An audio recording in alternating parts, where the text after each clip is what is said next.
കുത്തിയാൽ, SFI കാരൻ മുണ്ട് മടക്കി കുത്തിയാൽ അവന്റെ കാവിക്കളസം ലോകം കാണുമെന്ന് അവരെ ഉപദേശിച്ചത് CPIയുടെ യുവജന സംഘടന AYF ആണ് ഉപദേശിച്ചത്.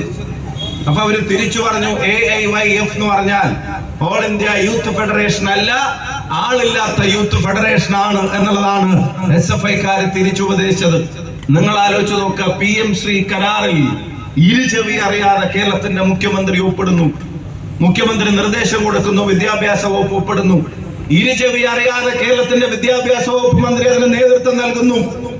CPIയുടെ എതിർപ്പിന് പുല്ലുവില കൽപ്പിച്ചിട്ട് അവരാദ്യം അത് കീറിയെറിയുന്നു.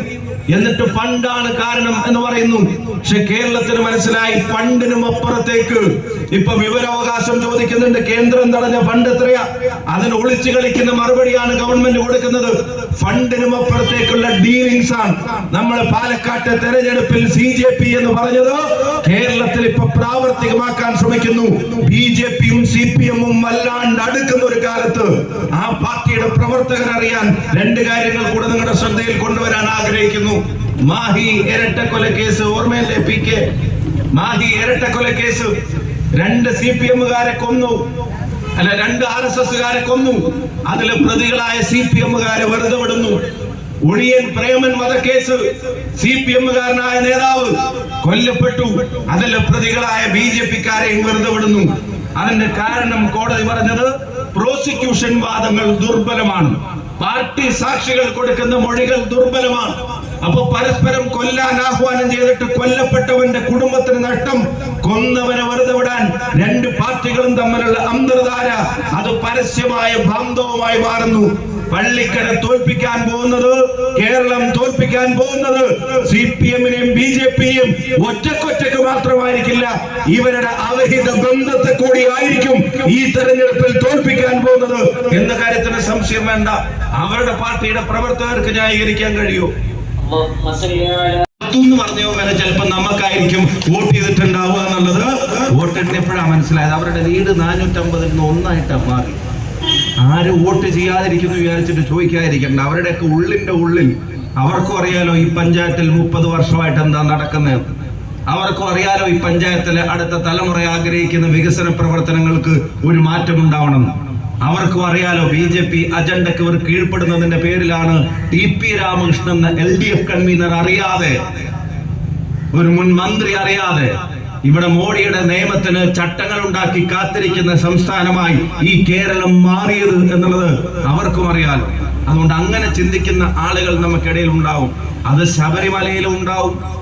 ഞാൻ നേരത്തെ സൂചിപ്പിച്ചല്ലോ, 41 ദിവസത്തെ വ്രതം നോറ്റിട്ടൊരു അമ്മ, 41 ദിവസത്തെ വ്രതം നോറ്റൊരു മാളികപ്പുറം, 41 ദിവസത്തെ വ്രതം എടുത്തിട്ട് ഒട്ടേറെ സ്വാമിമാർ, ഭക്തന്മാർ, വിശ്വാസികൾ അവര് മല ചവിട്ടി 18ാം പടിയും കയറി അവിടെ ശ്രീകോവില് തുറന്ന് അയ്യനെ കണ്ട് നിറകണ്ണുകളോടെ തൊഴുകഴികളോടെ പ്രാർത്ഥിച്ച് ആ പ്രാർത്ഥന നിർഭരമായ മനസ്സോടെ പോരുമ്പോ കണ്ടത് എന്താണ് എന്ന് ചോദിച്ചാൽ അവരുടെ ഉത്തരം ഞങ്ങളുടെ പൊന്നയ്യപ്പനെ കണ്ടു എന്നുള്ളതാണെങ്കിൽ, അത് കാക്കാൻ നിയോഗിച്ച ഈ ഗവൺമെന്റിന്റെ അതിന്റെ തലപ്പത്തിരിക്കുന്നവന്മാർക്ക് ആ വാതിൽ തുറന്നാൽ അവര് കാണുന്നത് പൊന്നയ്യപ്പനെയല്ല, അവര് കാണുന്നത് അടിച്ചു മാറ്റാനുള്ള പൊന്നു മാത്രമായിരുന്നു എന്നുള്ളത് ഇപ്പൊ കേരളത്തിലെ ജനങ്ങൾക്ക് ബോധ്യപ്പെട്ടില്ലേ?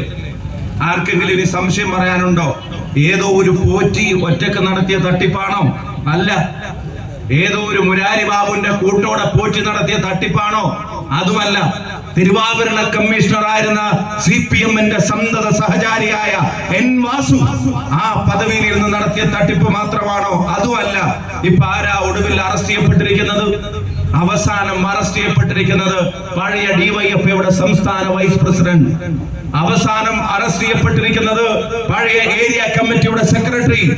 അവസാനം അറസ്റ്റ് ചെയ്യപ്പെട്ടിരിക്കുന്നത് പഴയ കോമി MLA. അവസാനം അറസ്റ്റ് ചെയ്യപ്പെട്ടിരിക്കുന്നത് ഈ ഗവൺമെന്റിനോട്, ഇവരുടെ മുമ്പത്തെ ഗവൺമെന്റിനോട് AKG സെന്ററിൽ നിന്ന് കൊടുത്ത കുറിപ്പ് പ്രകാരം ദേവസ്വം ബോർഡിന്റെ പ്രസിഡന്റ് ആക്കാൻ നിങ്ങളുടെ പാർട്ടി നിർദ്ദേശിച്ച, പാർട്ടി നിയോഗിച്ച ഒരാൾ. അവസാനം അറസ്റ്റ് ചെയ്യപ്പെട്ടത് പാർട്ടിയുടെ ഇപ്പോഴത്തെ ജില്ലാ സെക്രട്ടേറിയറ്റ് അംഗം, ആ പാർട്ടിയുടെ ഉന്നത നേതൃത്വത്തിൽ ഇരിക്കുന്ന ഒരാൾ.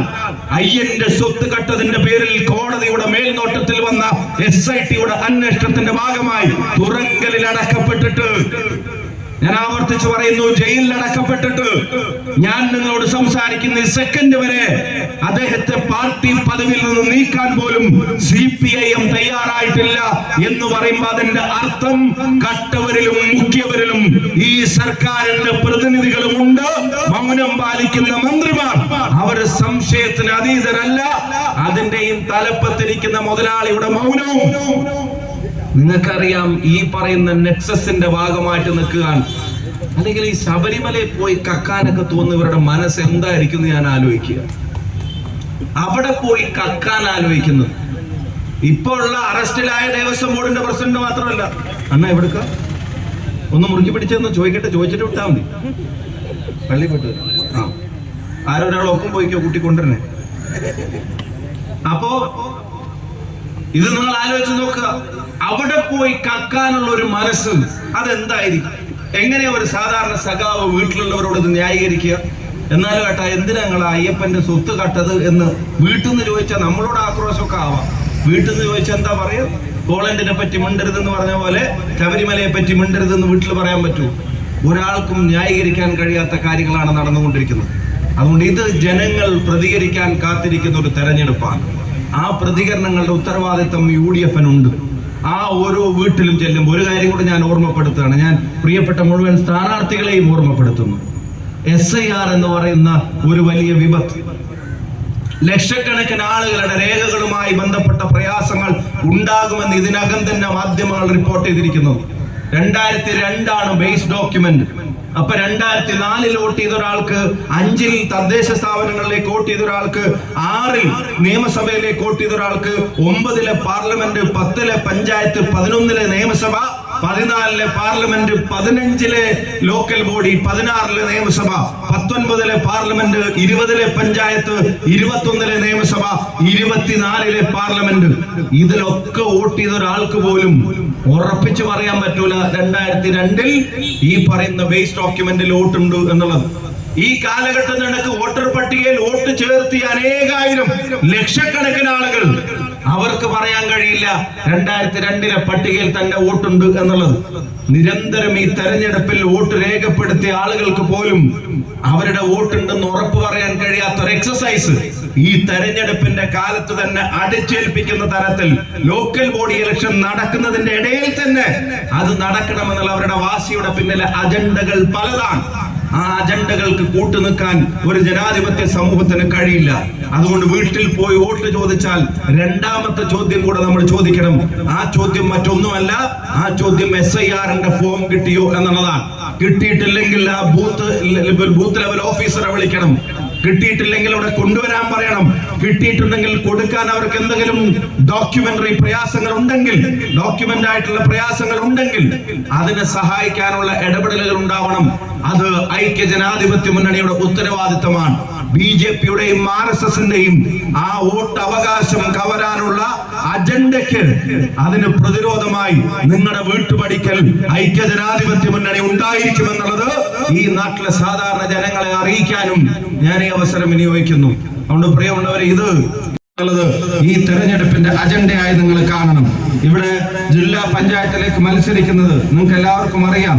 നമ്മുടെ പ്രിയപ്പെട്ട സാരഥി കഴിഞ്ഞ MSF-ന്റെ സംസ്ഥാന പ്രസിഡന്റ് ആയിട്ടല്ലേ, ഹരിതയുടെ MSF ഹരിതയുടെ സംസ്ഥാന പ്രസിഡന്റായി പ്രവർത്തിച്ചിട്ടുണ്ട്. ഞങ്ങൾ നിലമ്പൂർ തെരഞ്ഞെടുപ്പിന്റെ പ്രവർത്തനങ്ങൾ ഞങ്ങൾ എല്ലാവരും ഒരുമിച്ചുണ്ടായിരുന്നു.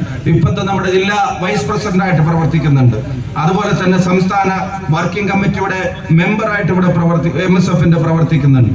ഇപ്പൊ ഈ 10 വർഷത്തെ ജനപ്രതിനിധി നമ്മൾ നിർത്തുന്ന സ്ഥാനാർത്ഥികൾ, ആ സ്ഥാനാർത്ഥികൾ ഈ തരത്തിൽ ജനങ്ങളുടെ വിശ്വാസം ആർജിച്ചിട്ടുള്ള പുതുമുഖങ്ങളും ചെറുപ്പക്കാരും എക്സ്പീരിയൻസ്ഡ് ആയിട്ടുള്ള ആളുകൾ ഉൾപ്പെടെ എല്ലാവരും ചേർന്നിട്ടുള്ള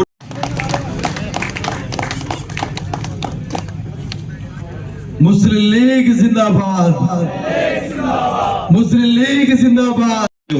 നിങ്ങൾ എല്ലാവരുടെയും ആശീർവാദത്തോടെ ഈ സംഗമത്തിന്റെ ഔപചാരികമായ ഉദ്ഘാടന കർമ്മം നിർവഹിച്ചതായി പ്രഖ്യാപിച്ചുകൊണ്ട് എന്റെ വാക്കുകൾ ഉപസംഹരിക്കുന്നു. നന്ദി, നമസ്കാരം. ജയ് ഹിന്ദ്, ജയ് UDF.